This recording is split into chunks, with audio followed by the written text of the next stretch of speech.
Welcome, welcome, welcome, everybody. Today we're going to be talking about the last lesson in Chapter 1, which is 1.8, the Introduction to Functions. All right, so I hope you're ready to go, because I'm set to go, and let's go. All right, so the very first thing is we're going to be talking about graphing, how to graph ordered pairs on the coordinate plane, and then that leads us to graphing of functions from ordered pairs. All right, so some of this might be review, some of it might be just a refresher, and some of it might be brand new. Pay attention and we'll see what's what. All right, a few vocabulary words. What I want you to do is I want you to pause the video right now and write this down. So pause and then I'll explain.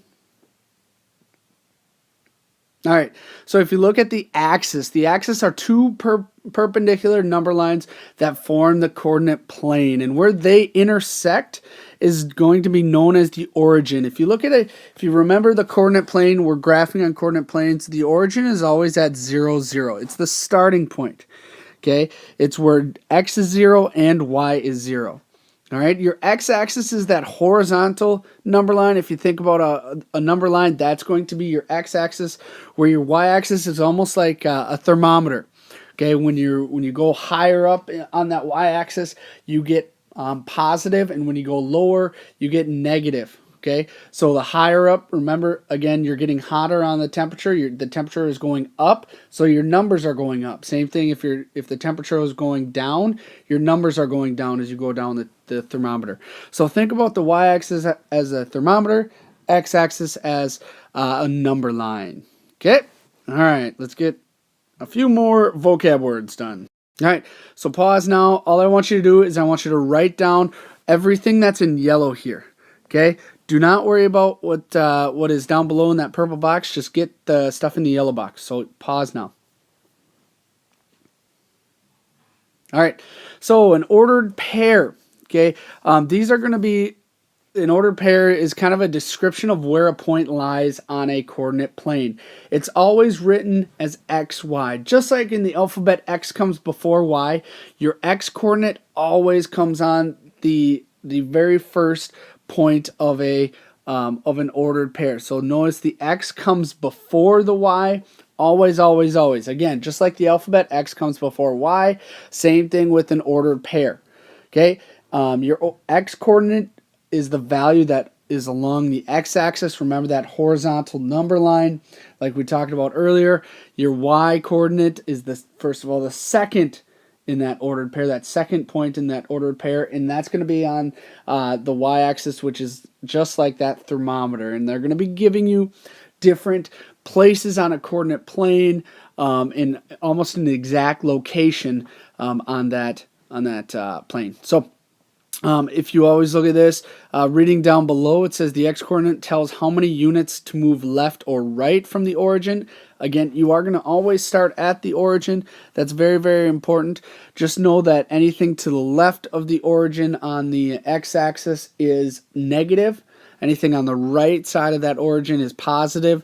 If you think about the y-axis, y-coordinate, you're moving up and down. If you're above that origin, you're positive. If you're below, you are negative. All right, so I'm going to talk a little bit about graphing here in just a moment, and all I want you to do is just kind of follow along, and I'm hoping it's a refresher for you. All right, so now we get to graph. Get used to graphing this year, because we get to graph, graph, graph all year long. Graph, graph, graph. I hope you love to graph, because I do. All right, so the very first one is going to be graphing each point. You do not have to write this down. I expect you to know this at this point. If you have any questions, I can show you how to graph, but I just want to give you a little reminder as to what it looks like. All right, so our t is going to be -4, 4. The very first thing is our x is that -4, our y is that +4. -4x means I move to the left 4 spots, 3 and 4, and that y tells me I need to move +4 on my y-axis, which is up 4, so 1, 2, 3, 4. I put my point there. That is, whoa, that's an ugly dot, but that's going to be my point T at a -4, 4. U is going to be 0 along the x-axis, so I don't move anywhere from my origin. I just move down to -5. 1, 2, 3, 4, 5. I put my point of U. Okay, last but not least, we have -2, -3. So again, I'm going to be moving along my x-axis. I'm moving along my x-axis 2 spots. 1, 2. Again, it's negative, so we move left. And then we have a -3 for my y, which means I move down 3 spots. 1, 2, 3. I put my point, place it nicely, and I have V. Point V. V, V, V, V, V, V, V, V, V, V, V, V, V. Okay, so we have point V. Again, what you're doing is you're moving along the x-axis first, depending upon its positive or negative, would be the reason why you're moving left or right. And then same thing, then you move to the y-axis, which is up and down, depending upon if it's positive or negative. If you do need a refresher on this a little bit, please see me, and we'll talk it through a little bit further. But I'm going to hope that this is a refresher and that you remember this. All right, moving on. All right, now if you look at this, don't have to write this down.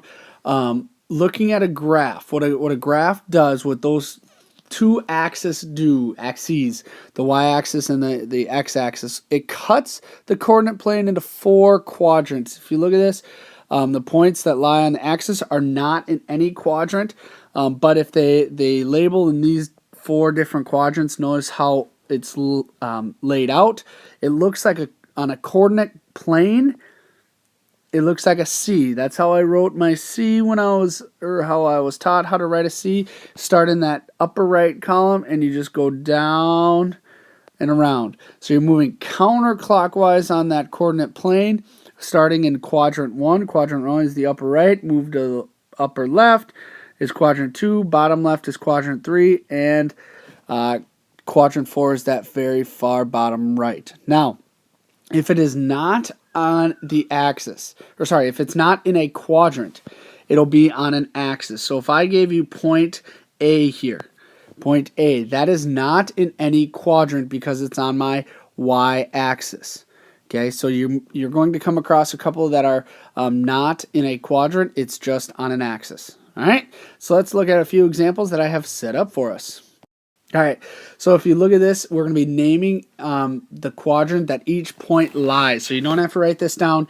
You're going to write down the next one and give that one a shot. But for right now, just pay attention. Again, we know our quadrants. All we have to do is just label where each point is. So if you look at point E, which is right here, okay, it is in the top left quadrant, which is going to be quadrant number 2, quadrant 2. Notice how I put that. Ooh, that's an ugly 2.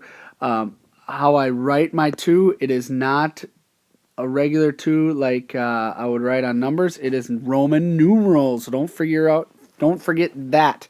Next one, point F, which is right here. Which quadrant is point F in? It's not in a quadrant. No, it's not in a quadrant. Why isn't in a quadrant? It is on the y-axis. The y-axis. It's in between 1 and 2. It's not actually in 1 or 2. It's right on the line, right on the border. And we call that the y-axis. Point G. If you see point G, point to it right now. Point to it, point to it. I see it right here. Point G is going to be in quadrant 1. Quadrant 1. All right? Again, upper right, quadrant 1. Now, point H, the last point I want you to find, which is right there. Okay, bottom left. Bottom left quadrant is quadrant number 3. Quadrant 3. Again, write quadrant out. Use your Roman numerals, but don't forget if it's lying on an axis or the origin. Don't forget about the origin. Y-axis or x-axis or origin. You actually have to write that down as well. They're not a part of any quadrant. All right? So I want you to try a couple. All right, write this down, please. Give these 4 a shot, and we'll see how you do. All right, so we're naming the quadrant that each point point lies. We see T. Oh, T, the very first one. I tried to trick you. Let's see if you got this. Y-axis. y-axis. I hope you got the y-axis. I tried to trick you on the first one. How did it go? Okay. All right. I hope it didn't go. I hope I didn't trick you at all. Next one, point U is right there. It is in the upper right, which is quadrant number 1. Okay. Next, V, V, V, V, V, V, V, V, V, V, V, V, V, V, V. Bottom left is quadrant. We are in quadrant number quadrant 3 for that one. And last but not least, we have W, like George W. Bush. Okay, that W is going to be in quadrant number. What'd you get? What'd you get? What'd you get? Tell somebody what you got. 2. I hope you got number 2. There we go. Quadrant 2. Again, Roman numerals for your quadrant numbers. If it's on an axis, write that axis down. Sweet. Moving on. It's function time. Functions. Okay, I hope you remember functions. That you've talked about functions before. If you've been in my class before, we watched a little video called Sneeches from Dr. Seuss. So what I want you to do is write down this yellow section right there, and I will explain. So pause now, write that yellow section down. It will take 5 seconds. All right, here we go. So if you look at this, the output is another name for your y coordinate. It's always going to be that value that's generated for y. But in order for us to get that y, we need to have an input. And that input is not right there. It's our x-axis, which is right there. Okay, our x point is our input. So we plug in to an equation our input, and we get out our output. Go figure why it's called that. Okay, plug in your x, solve for y. Again, I'll say that. Plug in for x, solve for y. Plug in for x, solve for y. Say it with me. Plug in for x, solve for y. One more time. Plug in for x, solve for y. All right, I hope you got that in your head.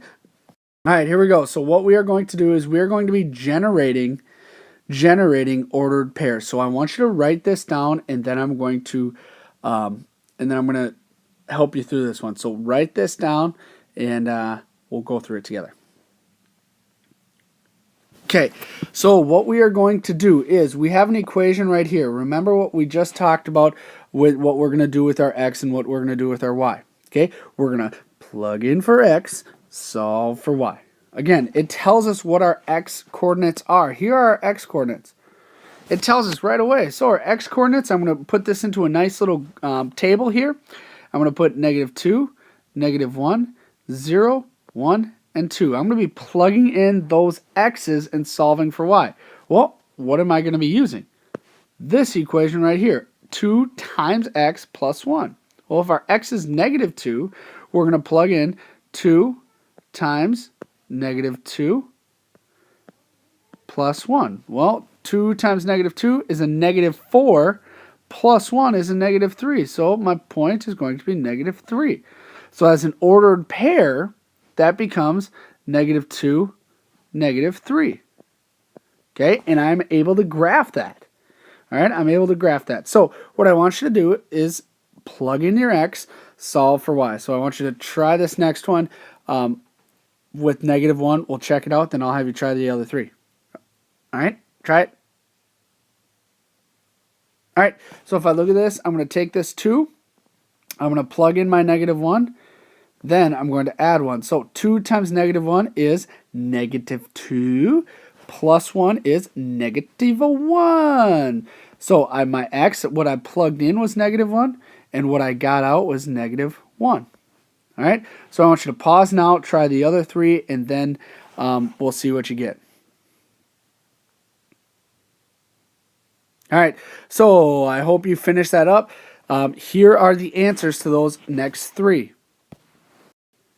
All right, so you get 0, 1, 1, 3, and 2, 5. Notice how I have parentheses around my ordered pairs. Okay, that is very, very, very important.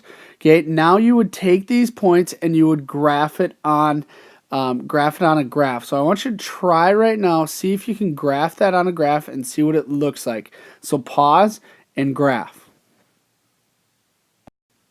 this is what your graph should look like. Those red dots being the ordered pairs we came up with -2, -3, -1, -1, 0, 1, 1, 3, and 2, 5. As I put my line through it, you will notice as I connect it, or somewhat connect it, it does say describe the pattern. Okay, so if I were to describe that pattern, it would look like just a line. Okay, that just looks like a straight line to me, and I can write straight line for that. So I come up with all of these inputs and outputs. I come up with my ordered pair, and then I graph it. So there are several problems and several ways or several answers to come up with for just this one problem. So be careful as you're doing, because there are multiple steps. All right. So what I'm going to have you do next is to try your own steps. So on this one, another great way to use or to utilize this function is to use an input-output table, just like I had done before. So now you have y equals x to the second, that is x to the second, minus 3. And you're solving for when x is -1, -2, -1, 0, 1, and 2. I want you to try this one by yourself and see how you do. All right, try this one by yourself and see how you do. So pause the video right now, get through all of this. Don't forget to graph and describe. Graph and describe. All right, so pause and give this one a shot. Might take a little bit, but make sure you do it. All right, so pause, go. All right, so if you look at this, these are the points you should have come up with for all of your input and output. You will come up with those ordered pairs. Those ordered pairs being -2, 1, -1, -2, 0, -3, 1, -2, and 2, 1. Again, you're squaring your x, and that x is in parentheses, and then you subtract from 3 from those squares. Okay, so you're squaring your x and then subtracting 3 from that. All right, so looking at your graph should look like this. This is what your graph is, again, with your different points, and it is in a U shape. A U shape. I describe this as a U shape. It's something called a parabola. If you wrote down parabola, fantastic. But this is a U-shaped graph, and again with your lines going on and on and on forever. Okay, so you're plugging in your x, solving for y for your functions. So there's going to be a few of those to do on your homework, which is right here. So I want you to do 1 through 16 all, 32 through 40, and 46 through 52, all of those evens. Okay, there's going to be 9 graphs, and you can use the same graph for several of them, for 2, 3, 4, and 5. And I want you just to go through these graphing different points. On the other ones, you can just write on a sheet of paper if you would like. If you need graph paper, I do have graph paper that you can always grab from me at any point in time. But here's your assignment, and again, these are on functions and graphing. I hope you enjoyed today, and I will see you next time. Bye!